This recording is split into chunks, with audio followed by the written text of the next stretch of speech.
Welcome back again to Joe Stunner Boxing. Badou Jack kind of gets out of jail a little bit with a split decision win over Richard Rivera. Richard Popeye the Sailor Man Rivera walks around in Popeye hat, wooden pipe, Popeye written on his trunks. And he's clearly been eating some spinach because he's a light heavyweight who came up to fight Jack, who's at cruiserweight. Although we must say that Jack himself began his career, was it at middleweight? I know he won a title at super middle. And he looks to me like someone who's outgrown the light middleweight, the light heavyweight division, but is probably not quite big enough for cruiserweight. He's got a little bit of softness around the middle. It's not that he's flabby or fat or anything like that, but he looks like a small cruiser, put it that way. So you had, and he looked like bigger than Richard Rivera as well. He looked like somebody who was physically stronger, and so it proved as the fight went into the second half. But with Jack, I think something that gets overlooked with a lot of boxers is that very often the boxer's style will suit a heavier weight, because perhaps there is perhaps they like to be more economical with their punch output. They like to be a bit more precise, so they like a slower pace.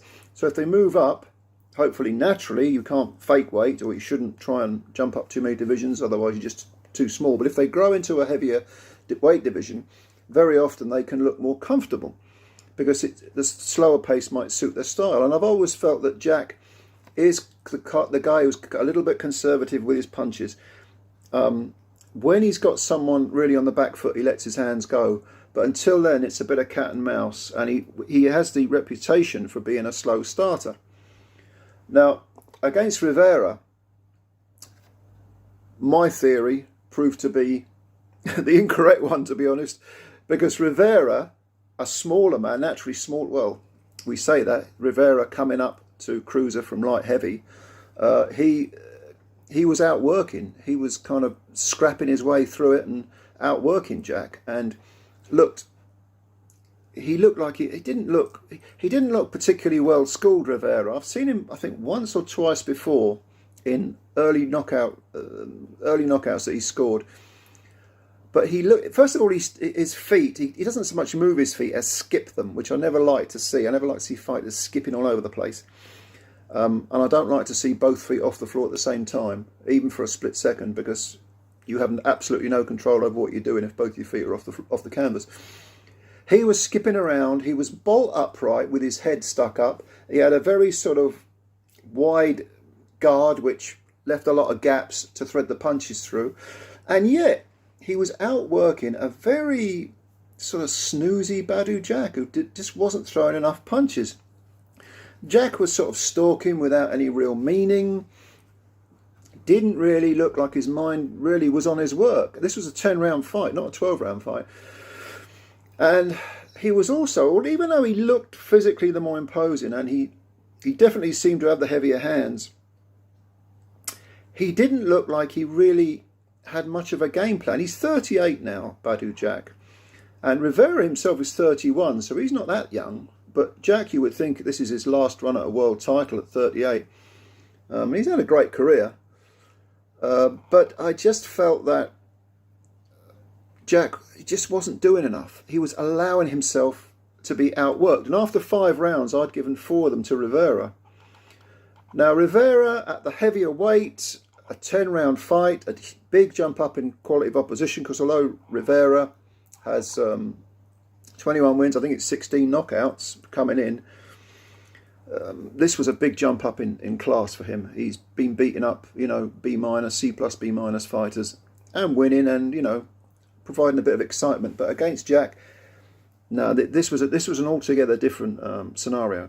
And fair play to the guy. He came he went to Saudi Arabia. He fought Jack, who's had a few fights at cruiserweight already. Bears mentioning that Jack is a Muslim, and Saudi Arabia, etc., etc. He probably wasn't going to get many favours on the cards, and he was jumping up in weight. So he was doing really well after 5 rounds, and I had him ahead. And he was especially effective with the uppercut. for some reason, Badou Jack could not get out of the way of the uppercut. He had a relatively tight guard, but his head movement was really quite poor. And Rivera, as upright as he was and as crude with these sort of slashing punches that he was throwing, not only was he outworking Jack, he was actually landing, if not flush, then damn close to it, because as the fight progressed, Jack developed a very nasty welt over the right eye. Was it under the right eye? I think it was under the right eye.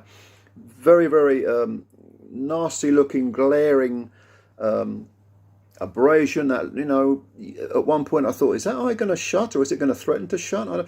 Again, this was only a 10-round fight, not a 12-round fight, so I guess Jack had that advantage. That worked it to his advantage.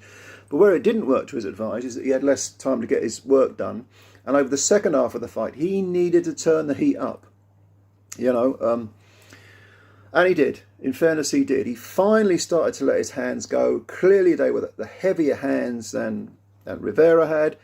He was, if he wasn't hurting Rivera, then he was certainly putting him on the back foot and making him think defensively. So he kind of contained all that early energy, all that early industry, and kind of put Rivera back in his box.